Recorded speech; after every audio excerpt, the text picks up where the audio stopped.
योगी अतीक के लिए प्लान बना रहे थे। एक फोन ने बिगाड़ दी बात। कौन है वो नेता जो अतीक की मदद कर रहा है?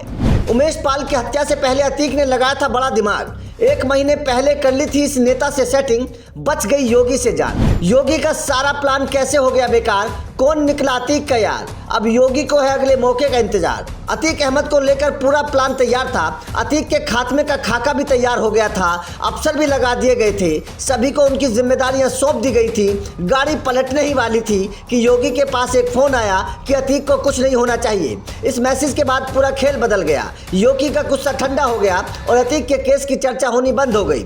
योगी का ऑपरेशन अतीक ठंडे बस्ते में चला गया। यह अतीक का दिमाग था कि उसने उमेश पाल की हत्या करने से पहले ही पूरी सेटिंग बिठा ली थी। चलिए अब आपको पूरी कहानी बताते हैं।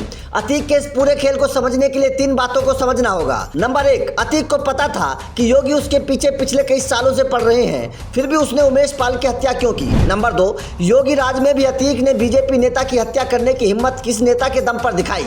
अतीक को किस बड़े नेता का सपोर्ट था? नंबर 3, हत्या के बाद अतीक के 2 प्यादे तो मारे गए, लेकिन अतीक का बेटा और उसके प्रमुख शूटर अभी भी पुलिस को क्यों नहीं मिल रहे हैं? क्या योगी को आए फोन के बाद मामला ठंडा पड़ गया है? खबर के मुताबिक उमेश पाल की हत्या से पहले ही अतीक ने अपनी जान बचाने की सेटिंग कर ली थी। अतीक को पता था कि इस कांड को करने के बाद बाबा उसे छोड़ेंगे नहीं, इसलिए उमेश पाल की हत्या से ठीक 1 महीने पहले अतीक ने बचने का पूरा इंतजाम कर लिया था। अतीक ने उस नेता का हाथ थाम लिया था जिसकी बात इस वक्त योगी आदित्यनाथ भी नहीं टाल सकते। इस पूरी खबर में टाइमिंग को समझिए। अतीक पहले सपा के साथ था, लेकिन सपा ने भी अतीक से दूरी बना ली थी। साथ ही अतीक की राजनीतिक ताकत भी कमजोर होती जा रही थी। अतीक जेल में था, तो ऐसे में उसे एक ऐसे नेता की जरूरत थी जो उसकी बुरे वक्त में मदद कर सके। पहले उसकी पत्नी ने ओवैसी की पार्टी को ज्वाइन किया था।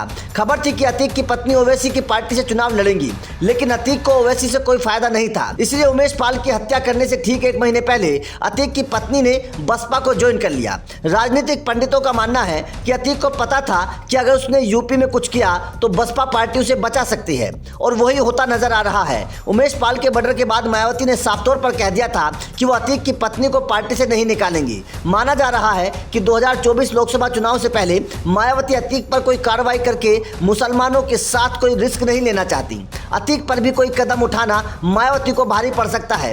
तो वहीं बीजेपी भी चाहती है कि मुसलमानों का वोट बैंक बसपा को मिले, ताकि सूबे के सारे मुसलमान केवल सपा पर ना चले जाएं। ऐसे में माना जा रहा है कि लोकसभा चुनाव तक योगी अतीक पर कोई एक्शन नहीं लेंगे। अगर ये खबर सच है तो अतीक बड़ा चालाक निकला। खबर के मुताबिक अतीक और उमेश पाल की दुश्मनी पहले से ही चल रही थी। उमेश पाल अतीक को चुनौती दे रहा था। अतीक की आंखों में उमेश पाल महीनों से खटक रहा था, लेकिन अतीक को पता था कि लोकसभा चुनाव से पहले योगी राज में कोई भी अपराध करना मतलब मौत को दावत देना है। इसलिए उसने अपनी पत्नी को बसपा ज्वाइन करवाई, और आज बसपा का फायदा अतीक अहमद को मिलता हुआ नजर आ रहा है। खैर, आपका इस खबर पर क्या कहना है? क्या आपको लगता है कि मायावती अतीक को बचा रही होंगी? कमेंट करके जरूर बताएं।